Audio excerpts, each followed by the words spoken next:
لە دژی بڕیاری زیادکردنی باجی ساڵانەی شوێنی بازرگانی ژمارەیەک پیشەوەر و دوکاندار لە بەردەم قەڵای کەرکووک گرتبوونەوە و داوای هەڵوەشانەوەی بڕیارەکەیان کرد.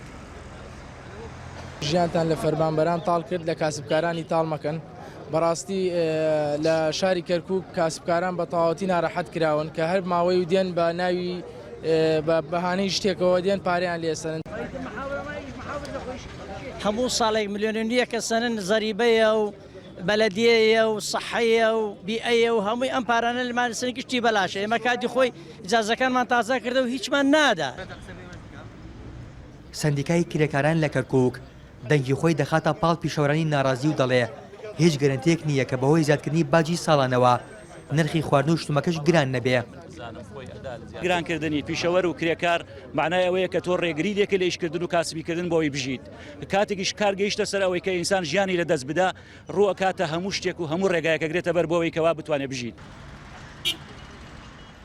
هەرچەندە بڕیارەکە دەرچووە بەڵام دەبێ ببرێتە ئەنجومەنی پارێزگا تا لەوێ تاتوی زیادکردنەکە بکەن. ئەندامێکی ئەنجومەنی پارێزگا ئاماژە بۆ دەکات کە هەوڵی چارەسەرکردنی کێشەکە دەدەن. هەرچەندە ئەو بڕیارە نەهاتۆتە ئەنجومەنی پارێزگای کەرکووک بۆ بڕیاردان لەسەری، بەڵام ئێمە ئەو نرخەمان پێ زۆرە کە لەسەر باج بۆ هەوڵاتیان دانراوە. هەوڵەدین ئەو کێشەیە چارەسەر بکەین.